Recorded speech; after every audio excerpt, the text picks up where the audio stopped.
lift my voice to worship you, oh my soul rejoice. So when you finger pick a pattern, the notes, those common tone notes, are going to come out in a certain sequence. So what you'll end up with is, I love you, Lord, lift my voice.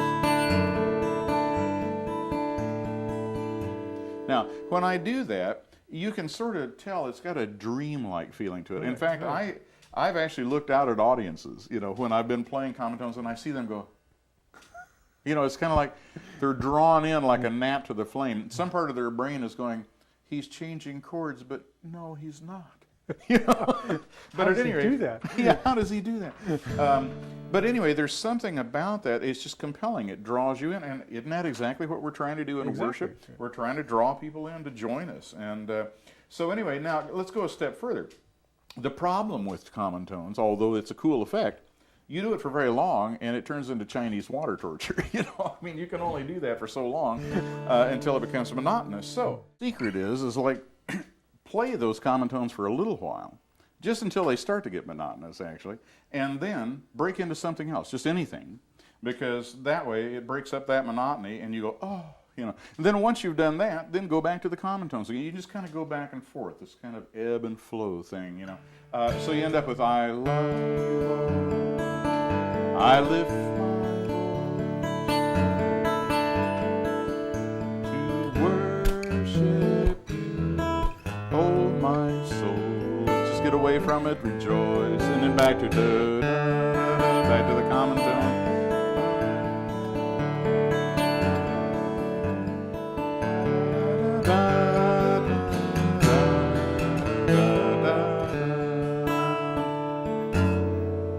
Okay, now if you want to add a little more musicality to that, you could throw in a lick. You know how, like when a drummer is going from a verse to a chorus, he always does a little fill, to get, and you can do the same thing instrumentally too. So what I'm going to do is between each of those sections, I'll just throw just a little lick in so that you can see just a little bit of ornamentation, So you're going, I love, lift my voice, little James Taylor lick. No common tones now. Now a walk up, back to the common tones. JT, let it be a sweet, sweet sound in your ear.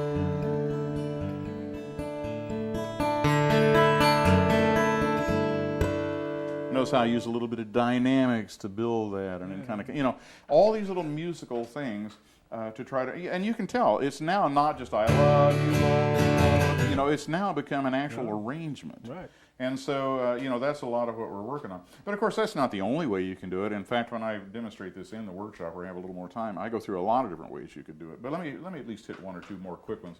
I'm a bossa nova fan, the Brazilian music form, and it's perfect for tunes like this, little soft love songs. I lift my voice, worship you, oh my soul, rejoice, take joy in what you do, let it be a sweet, sweet sound in your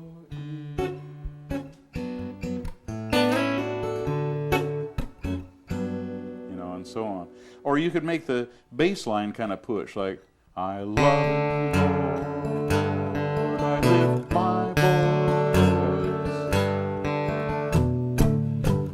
and so forth. So there's just a zillion ways you could do the thing, and so, and actually the idea of it is no matter how you do it this week, the secret is don't do it that way next week. Like when somebody hears a song that you just heard 2 or 3 weeks ago on Sunday, it should always be something new and fresh. The idea is you want to keep the congregation just like, what in the world could they do next? What could possibly be? You want to keep them in suspense. If they don't have any idea what's going to happen, it creates excitement.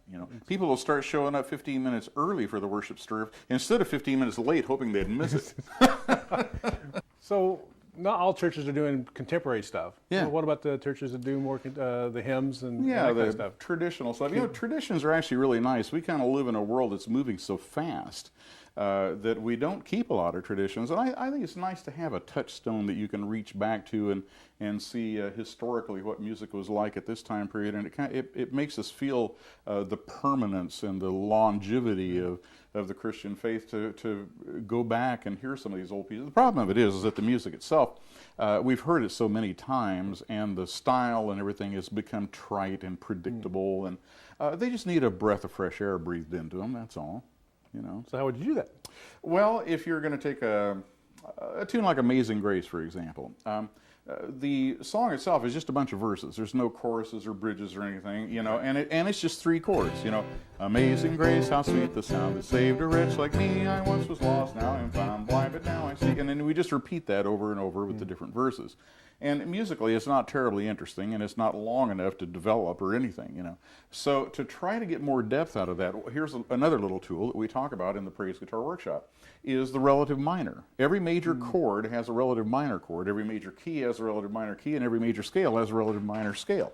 So, like for example, instead of C, F, and G, their relative minors are A minor, D minor, and E minor. Right. So you can take and actually substitute some of those chords. Instead of where a C chord would be, maybe play an A minor.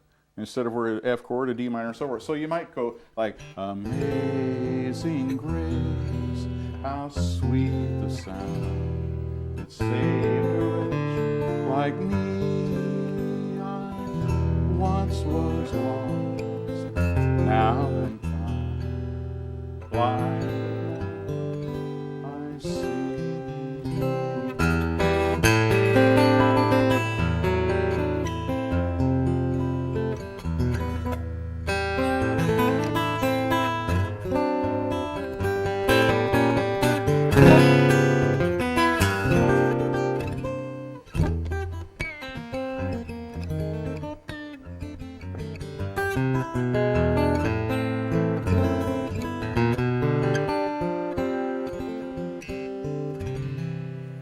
And you can have a whole different effect, than just playing the 3 chords. A lot more interesting. I think it's a lot more interesting. It has more soul. It's a little darker. It's bittersweet. Actually, if you know the story behind the writing of Amazing Grace, it's a bittersweet tale. Yeah, right. And playing it with just all happy major chords, you actually lose some of the effects. So I think the relative minor is a great addition to a tune like that. Great example. Yeah.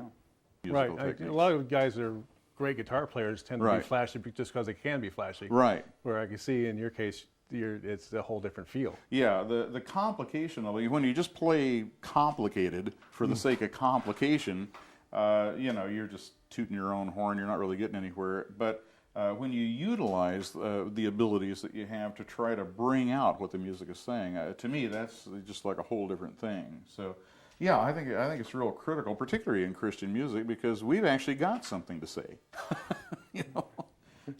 And we need to realize that we have an audience of one when we play. Sure. And then we need to elevate our playing styles as well. Absolutely.